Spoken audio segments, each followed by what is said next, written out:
ஆனா எனக்கு மட்டும் அது ஸ்டாலின் சார் ஆபரேட்டிங் ப்ரொசீஜர். இது என்னங்க நியாயம்? இந்த விஜய் உண்மையானவன்றது உங்க எல்லாருக்குமே தெரியும். நமக்கு எதிராக சதி செய்யறது யாரு, நமக்கு எதிராக சூழ்ச்சி செய்யறது யாரு, நமக்கு எதிராக பழி போடுறது யாரு, யாரெல்லாம் ஒன்னா சேர்ந்து இதெல்லாம் செய்யறாங்கன்றது உங்க எல்லாருக்குமே நல்லா தெரியும். அதனால என்னோட சொந்தங்களாகிய உங்ககிட்ட வந்து நான் நீதி கேட்காம வேற யாருக்கிட்ட தான் போய் கேட்பேன்?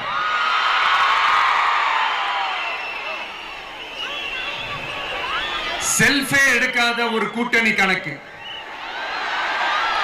செல்ஃபே எடுக்காத ஒரு அறத பழைய அரித்மெட்டிக் கணக்கு, இதெல்லாம் வேலைக்கே ஆகாது. ஆணித்தரமா அடிச்சு சொல்றேன்.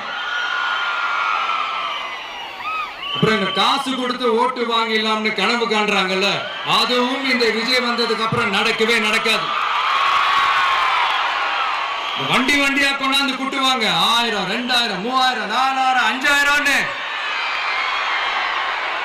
சாமி மேல சத்தியெல்லாம் வாங்குவாங்க. அப்படிதான் இத்தனை வருஷமா உங்களை ஏமாத்தி இருக்கிறாங்க. வாங்கிக்கங்க, சந்தோஷமா வாங்கிக்கங்க. எல்லாம் உங்க பணம் தான். வாங்கிக்கிட்டு அவங்க காதிலே விசில ஊதி அனுப்புங்க. எப்படி? அவங்க செவிலே விசில ஊதி அனுப்புங்க.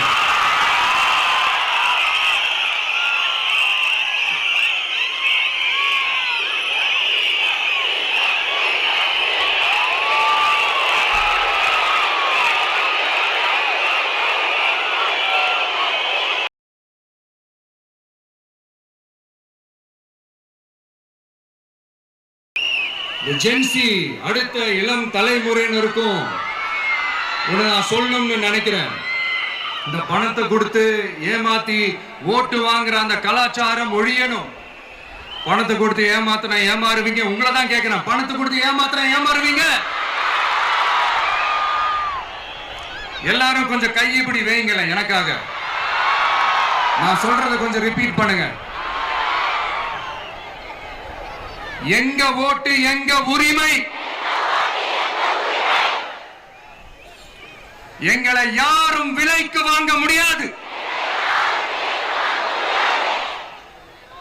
எங்கள் ஓட்டு விசில் சின்னத்துக்கு தான். வேற யாரையும் நம்பி ஏமாற மாட்டோம். தேங்க்யூ.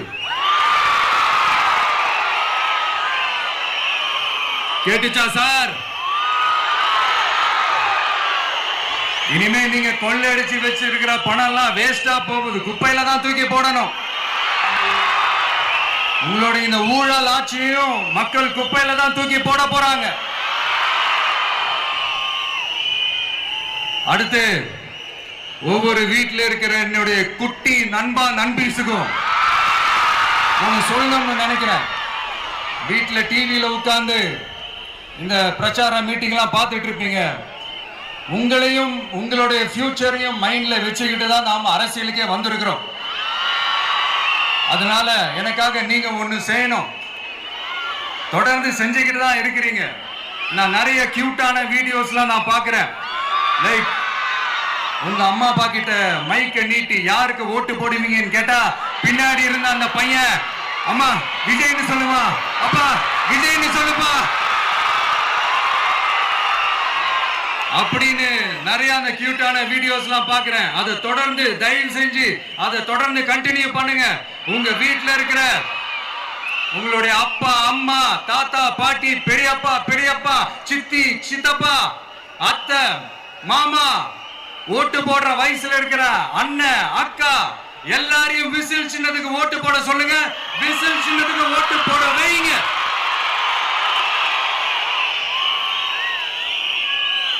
இந்த தேர்தல் நெருங்கிற இந்த நேரத்தில் பொலிட்டிக்கலா ஸ்பீக்கிங் டு த பாயிண்ட் ஒரே ஒரு விஷயம் நான் சொல்லணும். நாங்க அரசியலுக்கு வந்தது எந்த கட்சியும் ஒழிக்கிறதுக்கோ அழிக்கிறதுக்காகலாம் நாம் அரசியலுக்கு வரல.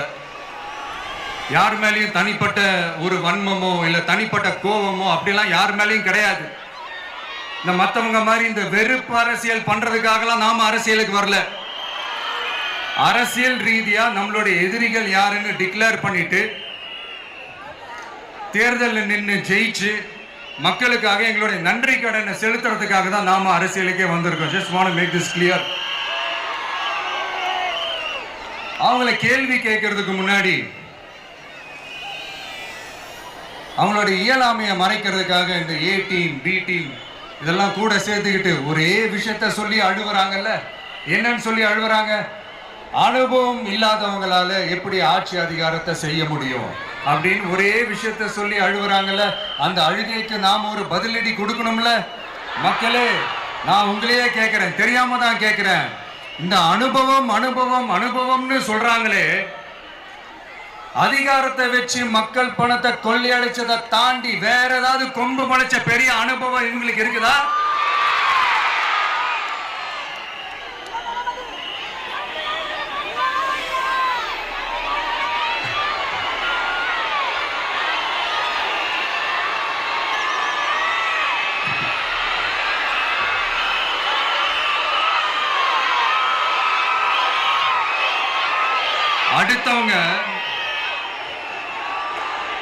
அடுத்தவங்க ஆரம்பிச்ச அரசியல் கட்சியில அடுத்தவங்களுடைய அட்ரஸ்ல அரசியல்வாதிகளா இருந்துட்டு இருக்கிற இவங்க எல்லாருக்கும் ஒரு சவால்.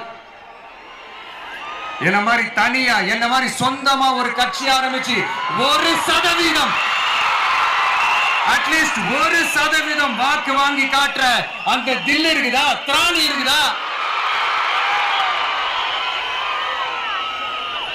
30 வருஷமா மக்கள் இயக்கமா இருந்து இன்னைக்கு மிகப்பெரிய ஒரு அரசியல் கட்சியா வளர்ந்து இந்த கூட்டணி கட்சிகள் மட்டுமே நம்பி இருக்கிற 75 வருஷ கட்சி 50 வருஷ கட்சின்னு இன்னைக்கு ஆட்சி அதிகாரத்துல இருந்துட்டு இருக்கிற இவங்க எல்லாரையும் மீறி இன்னைக்கு களத்துல தனியா நின்னு இந்த 2 வருஷத்துல முதன்மை சக்தியா வளர்ந்து 30% தாண்டி இன்னைக்கு மக்கள் ஆதரவை பெற்றிருக்கிற நமக்கு அனுபவம் இல்லையா? உங்களுடைய அனுபவம் என்னன்னு சொல்லட்டுமா? கட்சி ஆரம்பிச்ச அண்ணாவை மறந்தது, கட்சி ஆரம்பிச்ச எம்ஜிஆர் அவர்களை மறந்தது, கட்சியை வளர்த்த ஜெயலலிதா மேடம் அவங்களை மறந்தது. இவங்க எல்லாரும் சொன்ன விஷயங்கள், பேசின விஷயங்கள், எதையெல்லாம் ஃபாலோ பண்ணணும்னு சொன்ன விஷயங்கள் எல்லாத்தையும் மறந்தது. இவங்களுக்கு நமக்கு அனுபவம் இல்லையா? நமக்கு அனுபவம் இல்லதான். கொள்ளை அடிக்கிறதுல எங்களுக்கு அனுபவம் இல்லதா? அதெல்லாம் எங்களுக்கு சுட்டு போட்டாலும் வராது.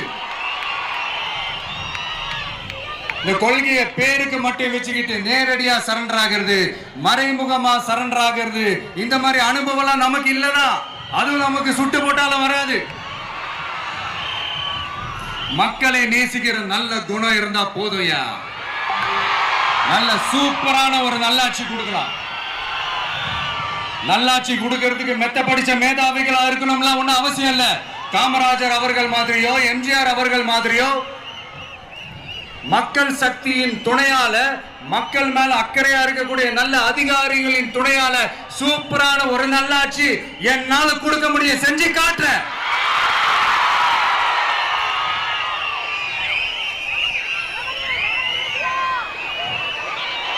4.5 வருஷம் ஆச்சு, 4.25 வருஷத்துக்கு மேல ஆகுது. இப்போ ஒவ்வொரு வீட்டு கதவையா தட்டி உங்கள் கனவுகளை சொல்லுங்கள்.